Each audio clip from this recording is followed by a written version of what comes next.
hand and we will get started.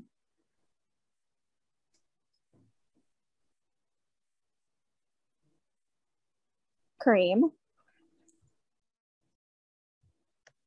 Hey, what's up, Shatori? How you doing? Good. Just kind of take me a little bit through this week. What's kind of been your focus? Not just, kind of your focus, and also as a team, because obviously you're still kind of getting acclimated. So just curious how this week is for you and kind of the overall message for the team. Yeah, we've been doing a lot of breakdown stuff, especially defensively. I think we could be a lot more disruptive on a defensive end, just talking to each other. I think when you talk about chemistry, a lot of people think chemistry is offensive all the time, but I feel like it's also defensive, just being able to know, somebody's strengths and weaknesses. If someone has maybe slower feet than another person, being over and help side. And, like that's what I think our focus has been this week, just defensive principles and breakdowns and getting that chemistry on the defensive end. Does that come along quicker for you, considering that's, one of your strengths?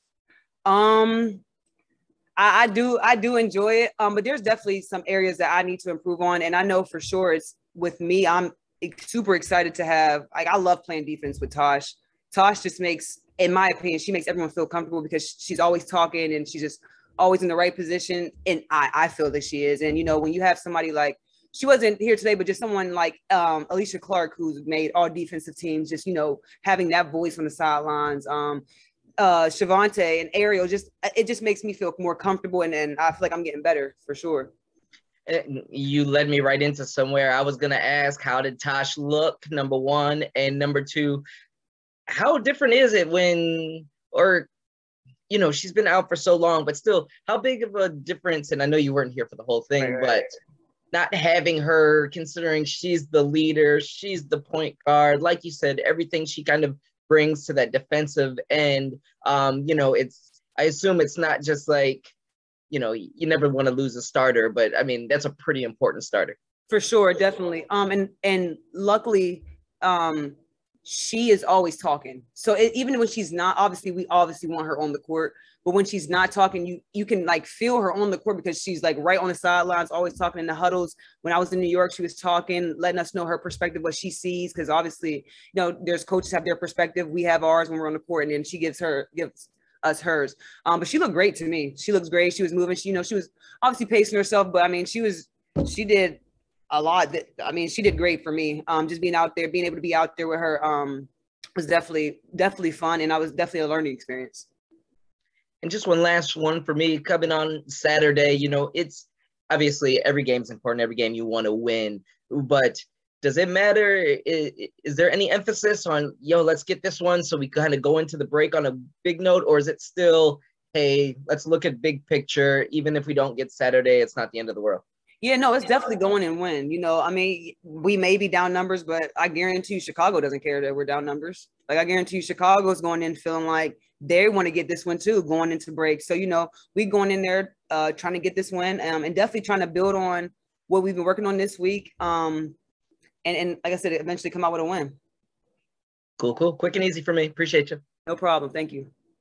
Christy. Hey, Shatori. Hey, Christy. Hey. Just kind of building on what Kareem was talking about, but more tactically speaking, I know you haven't really focused on Chicago yet. I know yesterday Coach Thibault was saying that you were probably going to angle that way Thursday, Friday, but just kind of knowing what Chicago likes to do, what are the specific things moving forward this week are you going to be trying to perfect? Yeah, just honestly making everyone uncomfortable. I feel like making Vandersloot uncomfortable is going to be very big.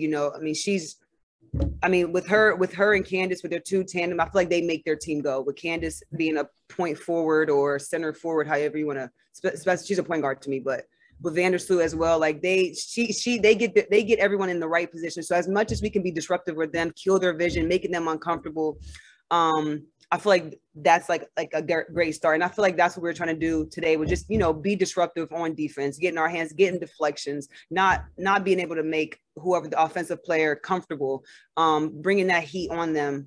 So I feel like that'll be very important to start. Obviously other things, but I feel like to start with that'll be important. No doubt. And just with Megan and yourself, like just having those 7-day contracts, like each and every moment of every practice and game, what does that feel like for you and for her? Yeah, for me, it's crazy because I feel like I've always just tried to take that approach. Like kind of like in my past years, like I obviously didn't know what a 7-day contract was in college or in my past years, but having that approach so that when these days come, or if they do come, obviously it's here now, it's nothing. Like you don't overthink it because you prepare for each day as if it may be your last day. So I don't try to even think about, oh, this is my last day on this contract. I just try to attack the day and try to get that 1% better and try to see what I can bring to the team that day and get better what I can do individually as well. Love it. Thank you. No problem. I think that's it. Thank you. Thank you guys. Have a good one. Okay. Hey there, Eric. I know Coach was talking about yesterday how, you kind of breaking things down, 3v3, 4v4, just some invaluable extra connectivity work this week prior to the game on Saturday. What does that look like? And what did that look like today? And how is that continuing to build?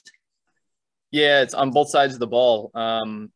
Offensively, getting back to just kind of fundamentals of screening and using screens.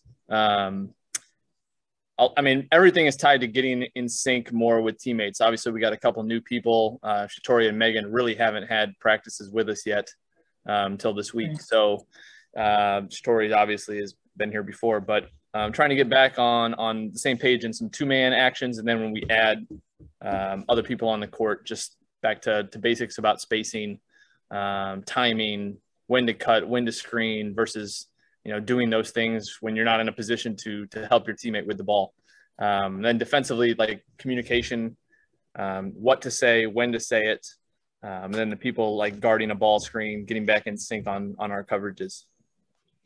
And Shatori was talking about how being disruptive defensively, especially against Courtney Vandersloot and Candace Parker that have the ball in their hand a lot, are going to be keys. What have you been working on to kind of make that the purpose of practices on the defensive end? Yeah, and I'd say for Chicago, obviously, because they have some great passers, but just in general for us, getting back into better ball pressure to trying to dictate more, especially in ball screen action. We were just getting a little too soft on the ball. Like even when we wanted to go under on screens, if you're too far off, it's difficult. So Coach T yesterday talked about trusting yourself to do your job and the people behind you to help protect you and be where they're supposed to be. Because I think when you don't trust what's going on behind you, you tend to get a little softer on the ball and play a little safer. Yep. Thank you so much. Kareem. Hey, Eric, how's it going? Hey, Kareem, how are you? Good.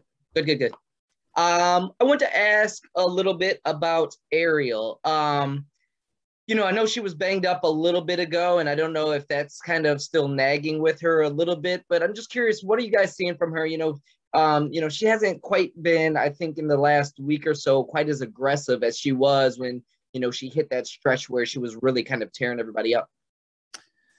Yeah, I think, there's the two pieces of it. The physical part, like you're saying, she was banged up, and I think just a little probably fatigued as well.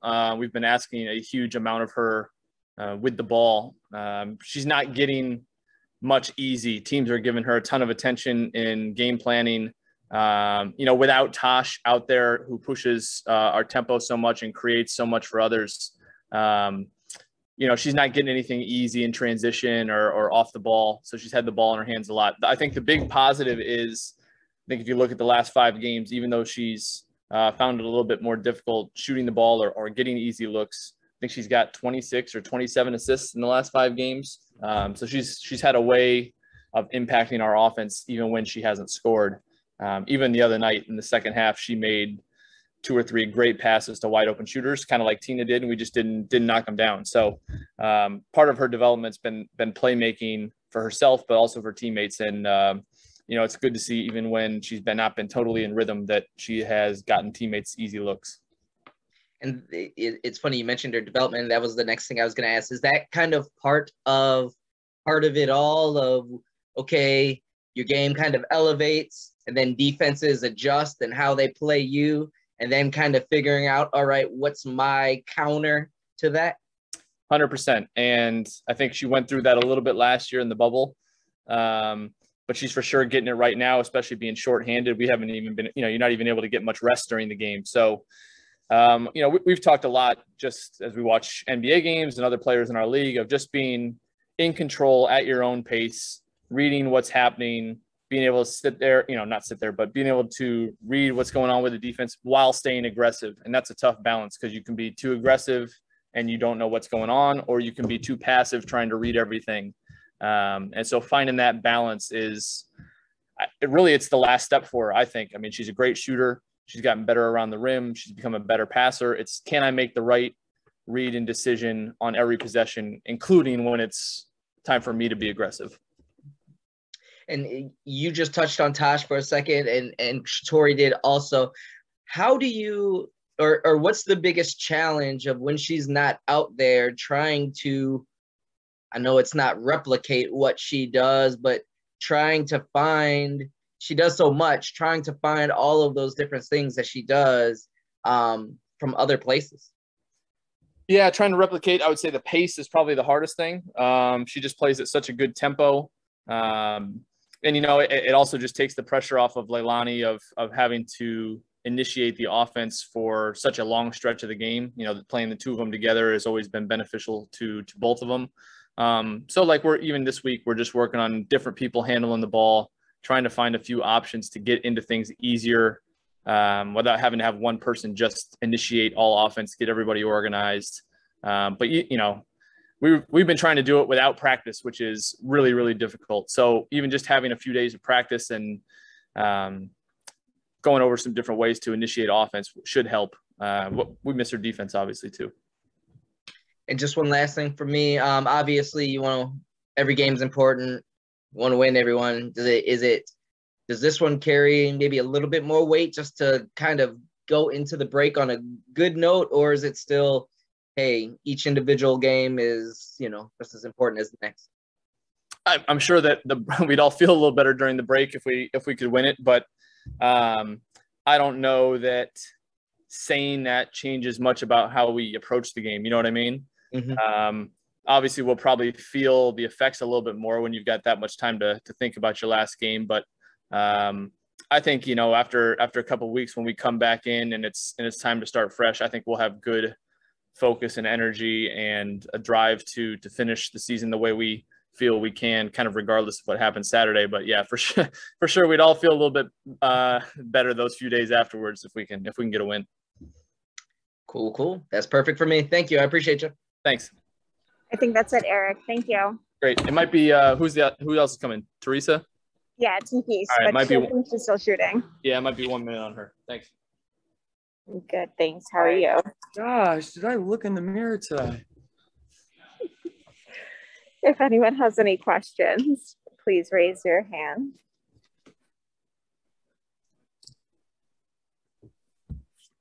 Kareem. Did I unmute? Yes, I did. How's it going? Hey, what's up, Theresa? How are you doing? Good. How are you? You'd think a year into this, I'd figure out how to mute and unmute, but hey, here we are. Every day's a learning process. So. Every single day. Just wanted to ask a little bit more about this week. A lot of talk about kind of communication, getting back on the same page with everyone. Just curious, how's that process been from your perspective?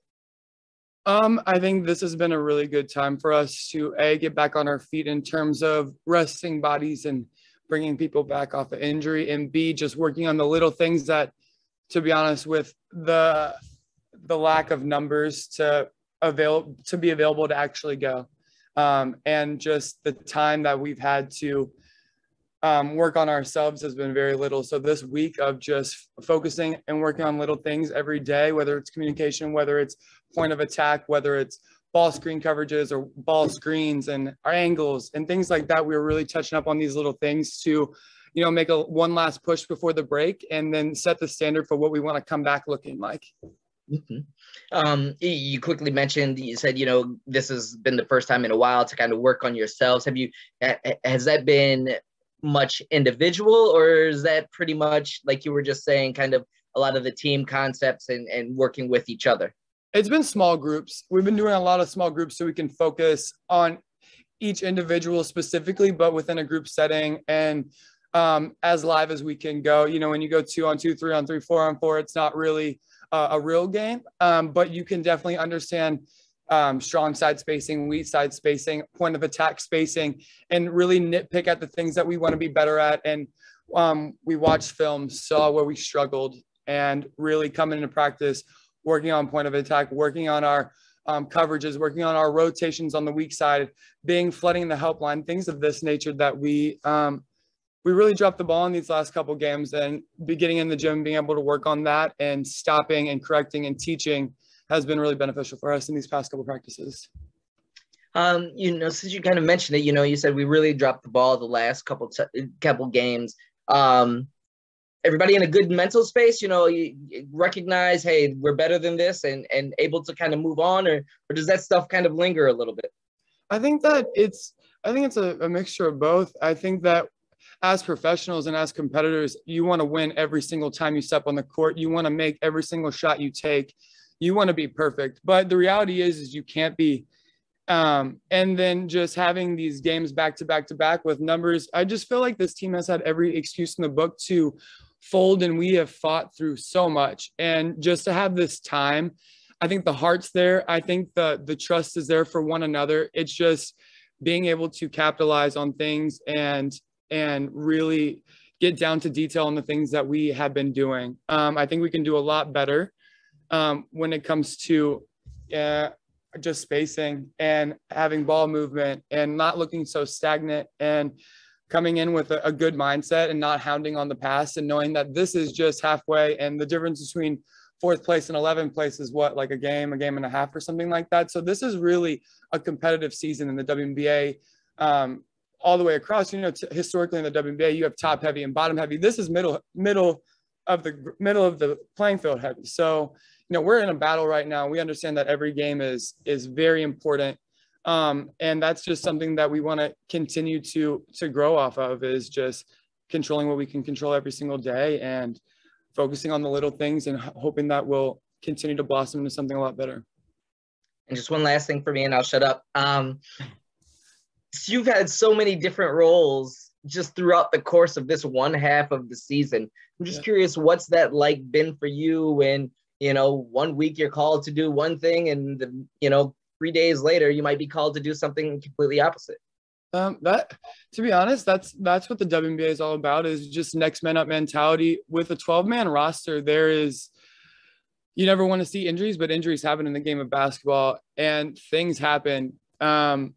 And you just have to be ready. You always have to be ready. You never know when your number is going to be called. And, coming into the season, coming into training camp, there was a lot of things basketball-wise that I could not do due to COVID restrictions in New Orleans, due to how my back was feeling.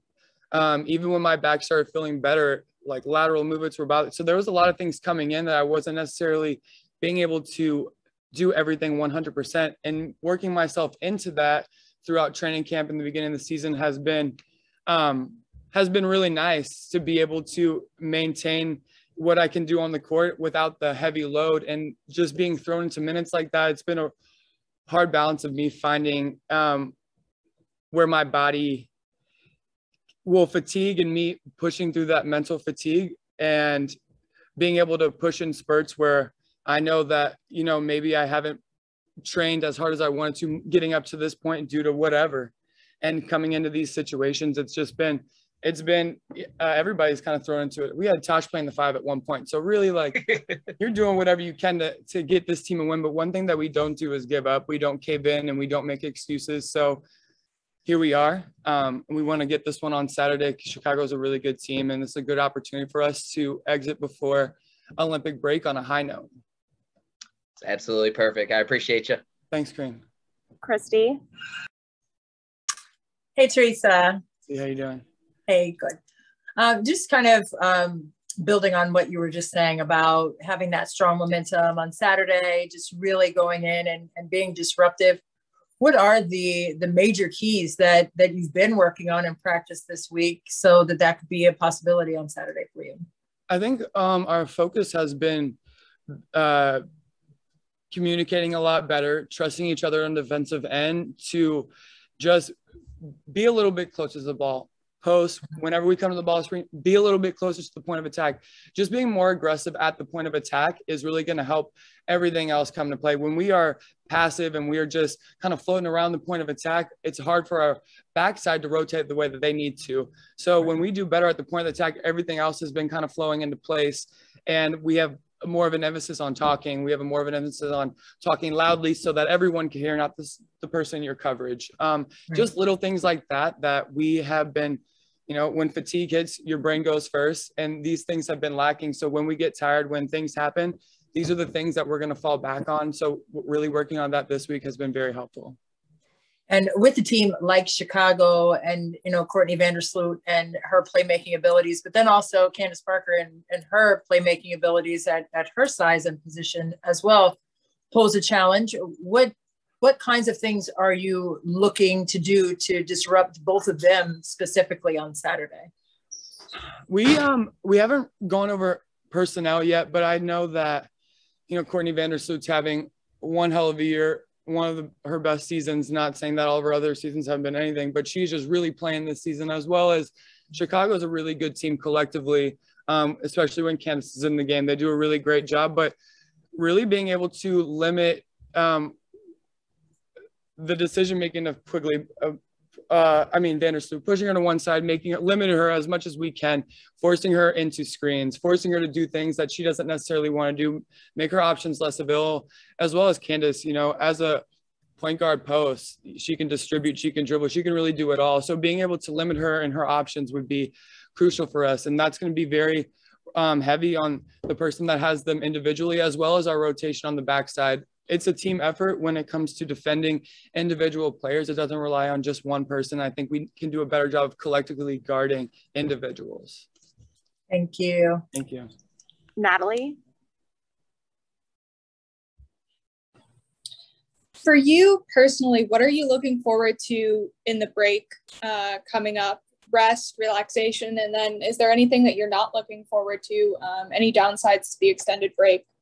I think this break, the things I'm looking most forward to is just being able to reset my body. I think everybody's a little beat up right now. So just being able to take some time to rest and recover is very important, as well as having a balance of keeping your body in shape and keeping your body in a place where you can come back and not miss a beat, conditioning wise, strength wise, etc. I'm also really looking forward to seeing my family and my dog. I miss them a ton. The down part, I don't get to spend every single day with my teammates. I'm really going to miss them so much, and just the fun that we have just walking into the gym. It's really a really good space here, and it's fun showing up to practice every day. It's fun dealing with everybody as a whole as well as individually. It's a really great group, and just being away from everybody for so long is going to be weird, and it's going to be hard. But I think everyone's looking forward to just being able to rest their minds and their bodies and their souls. And then we just come back and it'll be like the first day of school again. We're excited to see all your friends, and you can't go to sleep the night before. I think that's how it's going to be for me coming back from break. Last question to Christos. Hey, Theresa, how are you? Hi, Christos. How you doing? I'm fine. I'm from Greece, so I'd like to ask you about the upcoming season that we know you already signed, agreed with Olympiacos team in Greece. How easy was that decision, and with who told you before you make your decision? Well, I don't think that I've signed officially in Greece. I think that it's definitely an option on the table for me, but I think that a lot of things bring me to draw me to Olympiacos. It's a really nice place. Historically, they've had a really good team. EuroLeague, Euro Cup, they've always done really well. As well as I have a few friends, as well as George. If I said his last name, I would murder it, so I don't want to even try. Yes. I have a lot of Greek friends that have told me all the wonderful things that happen there.